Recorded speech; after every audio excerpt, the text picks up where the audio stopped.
Assalamualaikum warahmatullahi wabarakatuh. Shalom, Om Swastiastu, Namo Buddhaya, Salam Kebajikan. Hai, aku Afifah Ayu Nurjana, biasa dipanggil Nana. Aku seorang mahasiswi di Universitas Jambi dengan program studi ilmu hukum.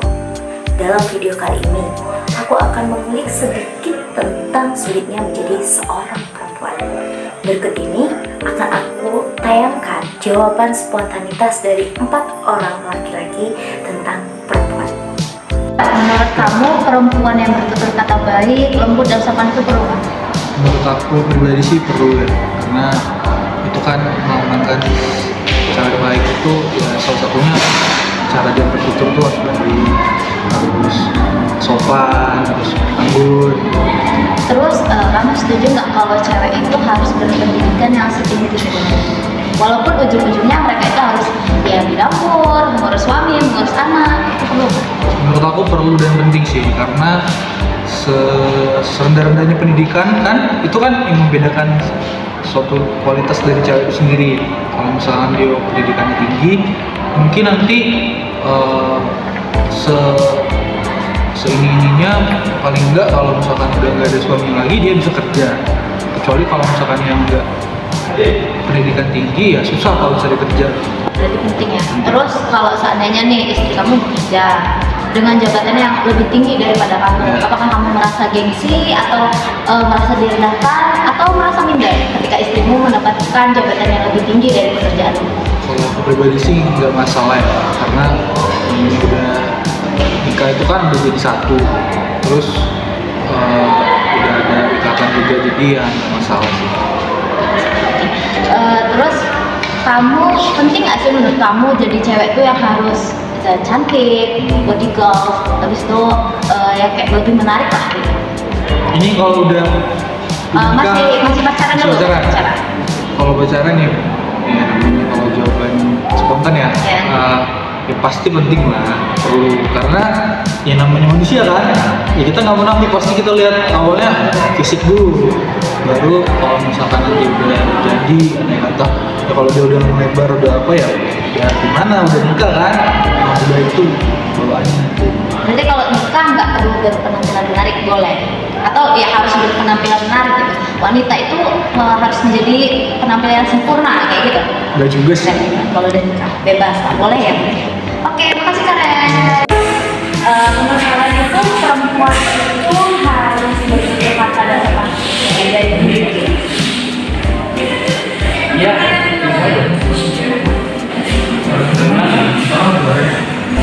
Perempuan itu diibaratkan dengan kesempurnaan. Jadi kalau perempuan tidak sempurna tapi tidak sopan, dia tata krama itu lebih baik.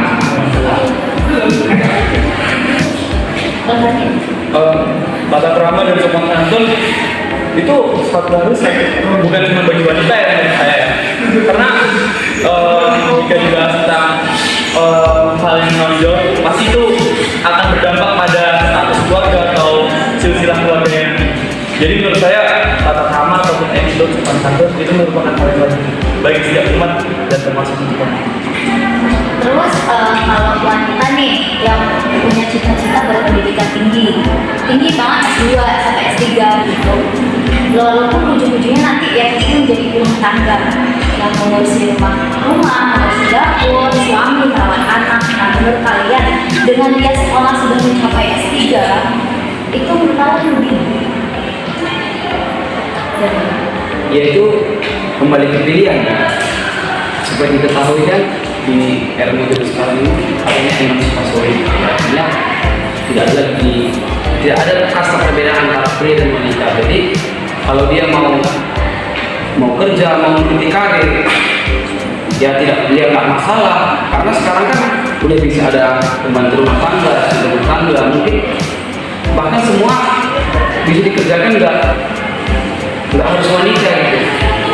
Ya kembali ke pilihan. Nah, kalau menurut diri nih pilihannya, setuju nggak kalau istri diri nantinya sekolah tinggi-tinggi, setuju atau tidak? Atau kita S1 aja, nanti kan kamu di rumah jaga aku, jaga anak-anak. Kalau menurut saya sih nggak setuju, karena nantinya kan semakin tinggi derajat perempuan, ya kan ada efek negatif kita, mungkin ya gajinya lebih tinggi segala macam gitu. Jadi merasa minder gitu kalau istrinya mempunyai jabatan yang lebih tinggi. Ya tapi aku bukan nggak setuju, tapi aku setuju gitu. Tapi menurut pribadi diri cukup kan menjadi S1 saja sudah cukup begitu ya. Tidak usah mempunyai jabatan tinggi, takutnya aku minder gitu. Kalau Sandi sendiri, Menurut saya seperti pendidikan itu penting. Walaupun nanti pada akhirnya seorang wanita hanya bekerja di rumah, menurut saya pendidikan itu lebih berfungsi kepada pola pikir. Karena mohon maaf, kebanyakan yang kita kenal di masyarakat kita adalah orang yang pendidikannya lebih tinggi, cara pola pikir atau kita menghadapi masalah itu berbeda. Ada yang cara penyelesaian dengan kepala dingin, ada yang juga yang penyelesaian dengan cara keributan dan juga hal. Tapi menurut saya pendidikan penting mau dimanapun saja.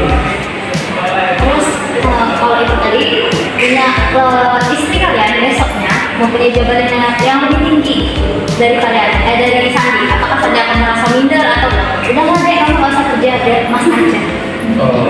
Itu berarti kembali kepada ekonomi ya, ekonomi keluarga. Manusia itu kan kemarin bukan materialistis, jadi lebih mengandalkan materi. Menurut saya, ketika saya sebagai kepala keluarga untuk nantinya tidak mampu mencukupi kebutuhan keluarga saya akan mengizinkan selagi itu masih tidak bertentangan dengan norma-norma ini. Kalau semisal Sandi mencukupi kebutuhan, boleh atau tidak istri Sandi ini melakukan pekerjaan, bekerja di luar rumah dengan mungkin Sandi hanya pegawai biasa sedangkan dia CEO di suatu perusahaan gitu. Apakah Sandi akan merasa, wah saya minder banget nih kalau istri saya kayak gini, mendingan gak usah kerja aja selagi aku bisa mencukupi? Saya pasti lebih merasa minder karena itu saya tanggung jawab untuk mencari nafkah, untuk memberikan suatu kebahagiaan kepada keluarga adalah dengan cara mencari nafkah itu tadi dan memberikan hal yang terbaik untuk keluarga. Jadi jika istri saya harus bekerja, apabila saya sudah mampu dan cukup lebih baik, saya tidak keberatan. Karena menurut saya di Islam juga, saya karena agama saya dari Islam juga tugas istri hanyalah di rumah. Jadi kewajiban adalah milik suami.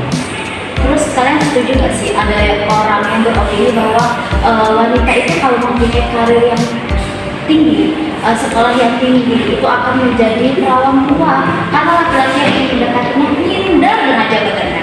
Setuju nggak sih? Setuju. Jadi, Mungkin ya setuju, karena dalam beberapa orang saya lihat seperti biar lebih tinggi, jadi yang sekarang lebih menikah menjadi suami. oke, lalu kalian itu tipe wanitanya ininya seperti apa? Terus seandainya, apakah kalian menginginkan tipe wanita itu yang harus putih, cantik, dengan body yang bagus, rambut yang lurus, begitukah? Atau ya seadanya saja sebagai perempuan pada umumnya? Dari Kalau aku bilang penampilan itu penting atau enggak gitu lah? ya penampilan itu penting kan, apalagi nanti kan kita bersosial, jadi bawa dong istrimu gitu nanti kayak gitu penampilannya katakan yang nggak terus ya, kita malu gitu. Tapi itu penting. Untuk penampilan tidak terlalu. Kalau untuk masalah kebersihan, number one.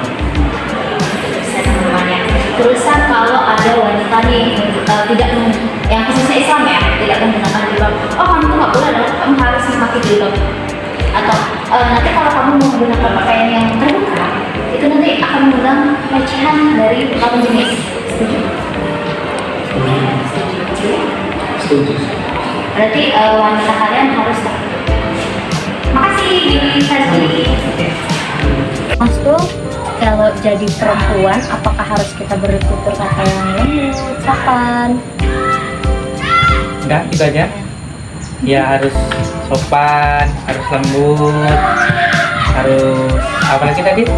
Itu aja, maksudnya menurut Mas tuh apakah wanita itu harus mempunyai intonasi suara yang lembut, sopan, ramah gitu.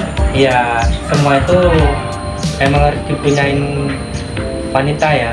Jadi kalau laki-laki memandang wanita itu dari tutur bicaranya, dari sopan santunnya, dari nada bicaranya, itu semua lah. Laki-laki seperti itu. Dapat kita simpulkan bahwa menjadi perempuan itu ternyata sulit, rumit, dan serba salah. Perempuan seringkali dituntut menjadi makhluk sempurna. Perempuan tidak bisa bergerak secara bebas, selalu merasa kesulitan untuk menjadi dirinya sendiri.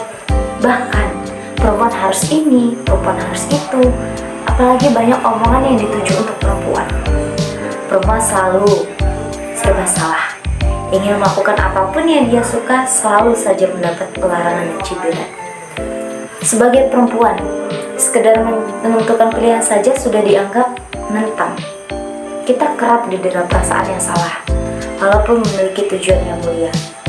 Banyak sekali lontaran, jadi perempuan itu harus baik-baik, jadi perempuan itu harus bertutur kata lembut, sopan, karena nilai dari seorang perempuan itu dari nada bicaranya, sopan santunnya, pemilihan bahasanya, dan masih banyak lagi. Ada yang mengatakan perempuan berpendidikan secukupnya saja, jangan terlalu tinggi, nanti pas udah nikah malah sibuk sekolah. Ada juga, perempuan boleh mewujudkan pendidikan setinggi mungkin, tapi setelah itu cukup bekerja sewajarnya. Jangan membeli jabatan tinggi, nanti akan membuat martabat suami merasa tersaingi. Perempuan harus memakai pakaian yang tertutup. Perempuan tidak boleh memakai pakaian yang tidak tertutup. Perempuan yang memakai pakaian tertutup harus bertutur kata yang sopan, good attitude, duduk yang anggun, bahkan yang rapi. Wajar jika seorang perempuan dijadikan bahan pelecehan karena pakaiannya tidak menutupi. Perempuan harus cantik, berpenampilan menarik, biar kalau dibawa kemana-mana, keluar, kumpul, reunian, atau sekedar makan di luar gak malu-maluin. Perempuan harus bersih, wangi, gak cantik gak apa-apa lah, tapi yang minimal wangi, bersih, anggun, dan fashionable. Dan masih banyak lagi tuntutan yang harus dilakukan oleh perempuan. Dilema sekali rasanya menjadi perempuan ya. Wajar jika tidak sedikit perempuan yang cemas atas penampilannya sendiri, kecantikannya sendiri, dan atas kemampuannya sendiri. Bahkan tidak jarang malah menganggap rendah dirinya sendiri. Tidak heran, karena hasil penelitian menunjukkan bahwa sukses berkorelasi positif bagi laki-laki, namun kerap membawa konsekuensi negatif bagi perempuan. Selanjutnya, pendidikan seorang perempuan masih saja dijadikan bahan pertimbangan bagi beberapa laki-laki. Seolah-olah perempuan tidak mempunyai hak untuk memilih jalan pendidikannya sendiri. Padahal, pada bagian ke-9 tentang hak wanita dalam pasal 48 Undang-Undang Nomor 39 Tahun 1999 tentang hak asasi manusia sudah jelas mengatur bahwa perempuan berhak mendapatkan pendidikan dari semua jenjang. Pasal 48 Undang-Undang Nomor 39 Tahun 1999 menyebutkan wanita berhak untuk memperoleh pendidikan dan pengajaran di semua jenis, jenjang, dan jalur. Pendidikan sesuai dengan persyaratan yang telah ditentukan. Memang, perempuan pasti akan menjadi seorang ibu, tapi perlu diketahui bahwa DNA ibulah yang akan mewariskan kepintaran untuk sang anak. Perempuan yang menjadi seorang ibu harus memiliki kesadaran penuh bahwa seorang ibu berhak memberi yang terbaik untuk anak. Anak berhak mempunyai ibu yang cerdas, dan anak juga berhak mendapatkan pendidikan yang terbaik dari ibu. Karena seorang ibu mempunyai tanggung jawab yang besar untuk mendidik generasi selanjutnya agar dapat menjadi sesuatu yang lebih baik bagi bangsa. Wanita berpendidikan tinggi bukan untuk menyaingi laki-laki, tetapi untuk membangun generasi. Seminggu yang lalu, aku membuat polling di akun Instagram pribadi aku untuk tahu apa sih yang membuat para perempuan merasa minder. Jawabannya begitu beragam, mulai dari bentuk tubuh, warna kulit, jerawat di wajah, sampai warna gigi. Bahkan ada yang menyebut masa lalu. Saking banyaknya, aku berpikir, apakah perempuan harus sempurna, lengkap segalanya? Apakah perempuan harus seperti kanvas putih yang tidak boleh ada coretan tak sengaja menimpanya? Padahal, Pesona perempuan bukan soal kesempurnaan, tapi dari pengaruh yang mereka berikan. Perempuan dan pesonanya tidak akan redup karena ketidaksempurnaan pada dirinya. Perempuan dan pengaruhnya tidak akan surut karena mitos keterbatasan. Ingatlah bahwa perempuan itu memiliki kecantikan masing-masing. Kecantikan itu bukan hanya dari fisik, melainkan dari hati dan etika. Selain itu, menjadi perempuan juga selalu didera rasa kecemasan, ketakutan akan berpenampilan. Banyak sekali lontaran yang muncul bahwa jadi perempuan jangan memakai baju yang terbuka, nanti kalau dilecehkan nyalahin laki-lakinya. Perempuan kalau udah memakai jilbab harus anggun, jangan pecicilan, tutur kata harus lembut, akhlaknya harus baik. Padahal sebagai perempuan pun kita berhak untuk mengekspresikan fashion kita masing-masing. Dalam kasus terbaru kali ini, perempuan yang menggunakan fat shoes saja dijadikan permasalahan. Perempuan yang menggunakan fat shoes dicap pemalas, ceper, pendek. Perempuan yang dianggap tidak bisa memutuskan mau jadi apa karena dianggap tidak bisa memilih menggunakan sepatu atau lebih baik sandal katanya. Bahkan parahnya dianggap tidak mempunyai hak. Padahal kedudukan hak perempuan dalam kebebasan mengekspresikan berpakaian dikemukakan dalam DUHAM meliputi hak pengakuan di muka umum dimanapun berada pada pasal 6 DUHAM, hak perlindungan hukum tanpa adanya diskriminasi pada pasal 7 DUHAM, dan hak kebebasan berekspresi tanpa gangguan pada pasal 19 DUHAM. Dalam pelaksanaan pengawasan hak asasi manusia, CEDAW atau ICEDAW atau International Convention on Elimination of All Forms of Discrimination Against Women juga bicara tentang penghapusan segala bentuk diskriminasi terhadap perempuan, dan Indonesia adalah salah satu negara yang ikut menandatanganinya. Yakin laki-laki di Indonesia masih mau mendiskriminasi perempuan. Selanjutnya, karir perempuan. Menjadi sukses dan disukai bukan hal biasa untuk perempuan, justru kerap bertolak belakang. Kenyataan di sekeliling menunjukkan terkadang ambisi yang perempuan miliki bertentangan dengan tradisi. Pekerjaan perempuan yang mengupayakan posisi dianggap hanya mementingkan diri sendiri. Bahkan, saat sudah berhasil dan sukses serta membawa banyak manfaat bagi orang banyak pun, cibiran masih mungkin menghampiri. Menjadi berhasil bagi seorang perempuan bisa saja memicu hal negatif. Dianggap begini, dinilai begitu, banyak ditekan macam-macam. Kita perlu mendorong lebih banyak lagi kebijakan yang berpihak pada perempuan. Bukan sekedar untuk menyelesaikan dengan tuntutan zaman, tapi untuk mengembangkan potensi setiap orang. Bukan hanya sekedar untuk mendapatkan uang, tapi menjalankan hak asasi yang melekat pada setiap orang. Yap, bukan hal yang mudah karena tekanan muncul bukan hanya dari lingkungan sekitar bahkan terdekat, tapi juga dari keraguan dari dalam diri yang kerap membuat perempuan didera perasaan bersalah. Apapun karya yang kita lakukan di luar peran seorang ibu, terkadang memunculkan kekhawatiran. Sudahkah saya menjadi ibu yang baik? Padahal, ibu yang bekerja berapapun waktunya, jelas tetap ibu sepenuh waktu. Memang banyak tantangan, tapi bukan berarti kita tidak bisa merasa bahagia dengan melakukan keduanya. Bahagia dan ibu bekerja adalah kata yang sejalan maknanya. Menjadi ibu dan terus berkarya adalah dua peran yang kita pilih untuk saling melengkapi, bukan menegasi. Perempuan tidak harus memilih, kita dapat mendapat keduanya. Kita layak dan berhak melakukan itu tanpa diliputi rasa kekhawatiran akan celaan dari sekitar. Wajar jika masih tetap ada keraguan. Keputusan seorang perempuan biasanya didasari pertimbangan yang lebih kompleks. Semakin kompleks situasinya, kian tidak merdeka seorang perempuan mengambil sikap. Mengeluh dan kecewa adalah hal lumrah, tapi tetaplah bangga dan bahagia menjadi perempuan. Jadikan dunia menjadi panggung, bukan dari tembok yang memasung. Tetaplah berekspresi, merawat diri, mengembangkan apa yang kita ahli, dan pantang mengubur ambisi. Menjadi perempuan rasanya seperti memanggul dunia. Tetapi jika kaum ini saling menguatkan, tidak ada beban yang tidak mampu kita tanggung. Tugas perempuan yang diberkahi cukup kemerdekaan adalah mendorong perempuan lain agar lebih berani menunjukkan sikap. Ciri perempuan kuat itu adalah yang percaya diri dan berani unjuk kemampuan. Kita adalah pekerja keras dimanapun kita berada dan berusaha bahkan di lingkungan yang didominasi laki-laki. Tidak perlu didera kekhawatiran dan perasaan bersalah ketika kita berhasil menunjukkan karya. Saya percaya jika seorang perempuan mempunyai dosis untuk berbuat, bertindak, dan berkarya, maka dunia akan merasakan perubahan yang benar-benar nyata.